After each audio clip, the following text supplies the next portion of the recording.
All right, today we're going to continue talking about our trig ratios and how to use them. So today we're going to talk about some relationships that happen between sine and cosine more specifically. So first, let's look at relationship of acute angles of a right triangle. So for these, remember we have our acronym SOHCAHTOA.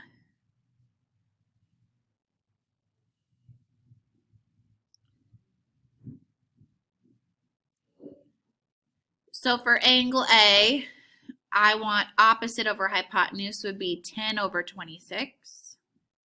And for cosine, I want adjacent over hypotenuse. That'd be 24 over 26. For sine of B, I want opposite over hypotenuse, so 24 over 26. And cosine of B would be 10 over 26. So let's go ahead and do that for the next triangle, and then we'll talk about some patterns we notice. So for sine of A, opposite over hypotenuse would be 12 over 15. Cosine would be 9 over 15. If I do angle B here, sine is opposite over hypotenuse, so 9 over 15. And cosine would be 12 over 15. So what we hope you notice here is that sine of A and cosine of B are the same. And vice versa, cosine of A and sine of B are the same. So what do we notice? We notice that sine of A equals cosine of B. And there's two things I want you to notice. So we'll go ahead and number them. Sine of A equals cosine of B and vice versa. Sine of B equals cosine of A. Now this happens, it says, why do you think that is true with acute angles in a right triangle? This happens because they're complementary. So they're always right triangles. There's never going to be an obtuse angle because we have a right angle, so the only other option is for the other two to be acute. And then in addition to that, angle A and angle B are always going to add up to 90 since the total is 180. And we can only use these ratios for right triangles. So that's the reason why. That's why that's true. The other thing I want you to notice is that sine and cosine, so I'm going to get rid of that plus because I don't really mean plus. I just mean both. Sine and cosine are less than 1.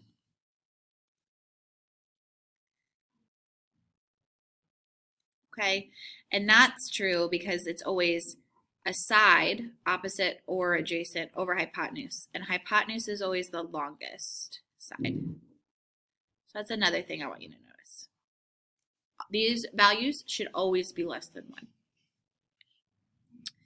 Using the above information, you can solve the following. So cosine of 42 should be equal to, or sine of 42, excuse me, should be equal to cosine of your other angle. And since they're complementary, I want to take 90 minus 42 and get 48. So sine of 42 is equal to cosine of 48.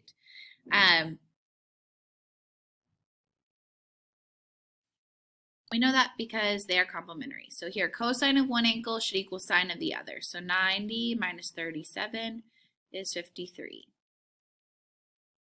Same here, 90 minus 63.9 would give us 26.1. Using the above information, you can solve for the unknown. So for these, we know that they're complementary. So if I take, we're solving for x here, but I could take 90 minus 35, which would be 55. And then I know that x minus 5 must be equal to 55. So that's going to make x 60. So that's one way you could think of it. Or you could also set it up where you take both expressions and add them together. So I could have done x minus 5 plus 35. In this case, I'm going to do 2x minus 7 plus x minus 4 equals 90. So if I combine like terms, I would have 3x minus 11. So 3x equals 101. So that makes x 33.6 repeating if we divide that out. Same thing here. I can do 3/4 of an x plus 1/4 of an x equals 90. So x equals 90 when you add those. So 3/4 of 90 would be, what would that be? 22.5 for 1/4. And then this would be 22.5 times 3. So it didn't ask us for that, but that is a possibility. It could ask you for that. So 3/4 of 90 is 67.5, and then 1/4 of 90 is 22.5. So sometimes it might ask you to go back and say what the angles actually were after you find x. But in this case, it just wants us to solve for x. Okay, next page. It says using trig ratios to find all the missing sides to the nearest tenth and all the missing angles to the nearest degree. So sides to the nearest tenth, angles to the nearest whole number, it sounds like. So if I'm missing a side in a right triangle, the easiest thing to do is Pythagorean theorem. Instead of trying to mess with those inverse trig identities, Pythagorean theorem will be easiest. So let's go ahead and work that out. 49 and 81 would give us 130. So square root of 130 is 11.4. And then I want to find my angles. So I already know angle C is 90, so I just need to find A and B. So let's say for side, let's just do, since I was given 7 and 9 and I didn't round them, I'm going to go ahead and use tangent of A so that I can use 7/9. Because that tangent, remember, is opposite over adjacent. And then inverse tangent of 7/9 will be our angle A. And I can use 11.4, but my answer might be a little bit off because of rounding error. So if you can avoid it, I would, so that you have the most accurate answer. So this one would round up to be 38 degrees. Okay? I'm going to pause and pull up my calculator so I can show you how I type that in. Okay, so these are your normal trig functions here. If I want the inverse, you have to hit second before the one you want. And then you can do 7 divided by 9 or 7/9 with the fraction button. And then it'll tell you what it should be. So I rounded this up to be 38 degrees. So that's how I'm typing them in. I'm doing second and then my trig function to get the inverse. All right, so now we still need to find angle B. And I can do that by taking 90 minus 38, or you can do another trig function. You should get the same thing. So if I take 90 minus 38, that should leave me with 52. So first one done. We found all the missing pieces. For C, this time they give us 2 angles and a side. So I'm going to use those 2 angles. If I take 90 minus 42, I should get 48. So now I know what my third angle is. But I need to figure out what my 2 missing sides are. So let's say I'm going to use angle B.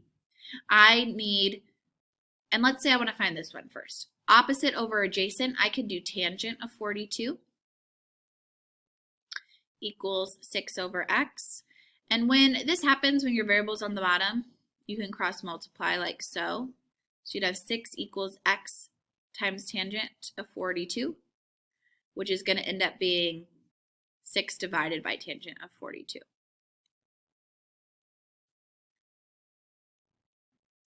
So let me show you how to type that one in real quick.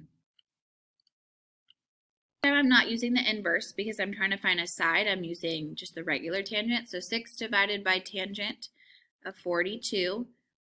And it's a good idea to close your parentheses just to be on the safe side. But this would be one of the nearest tenths, so 6.7.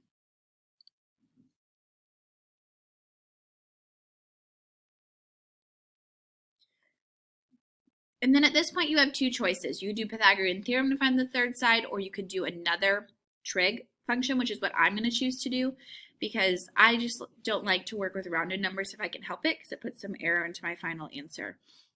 So let's say I still want to use 42, 6, but this time I want the hypotenuse. I can use sine of 42 equals 6, that's opposite over hypotenuse. And then it's going to end up being the same process where we'll have 6 equals x of sine 42,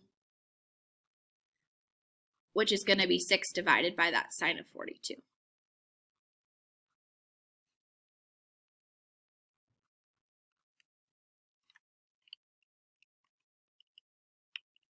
So I get 8.96, which will round us up to 9.0. All right, this one will be almost identical to the one we just did. So, because we have 2 angles and a side. So if I take 90 minus 76, I would get 14. And then I need to find 2 other sides. So let's say I use my 76, but you could choose to use your 14 instead. It doesn't really matter. And let's say I'm looking for this side. So I would use sine, because I have opposite and hypotenuse. I'd use sine of 76 equals x over 11. So to solve this, I just need 11 times sine of 76 to get my x by itself. So 11 times sine of 76 gives us 10.7 if we're rounding to the nearest tenth. So that's going to be this side. 10.7.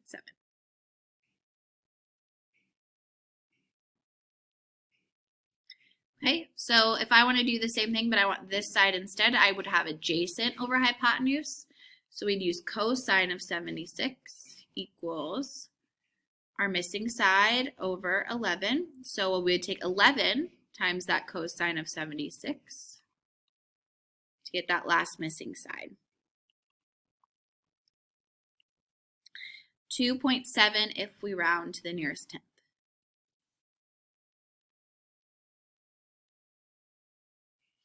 Okay, and that's not the only way to get that answer. These should be the 2 answers you get, but you could have used 14 in sine to find that one, or even done Pythagorean theorem if you wanted. Okay, this last one, we're given 2 sides. So let's start there, and I'm going to find the third side. So I'd have 7 squared plus b squared equals 12 squared.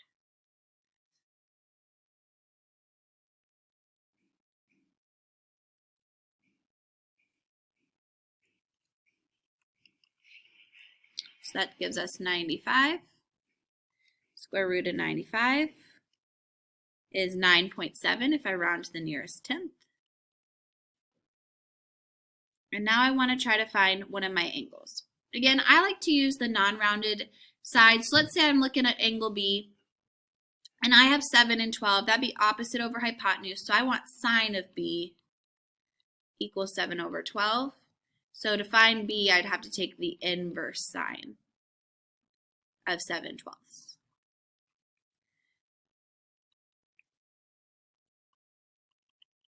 Which looks like if I round to the nearest whole degree would be 36 degrees.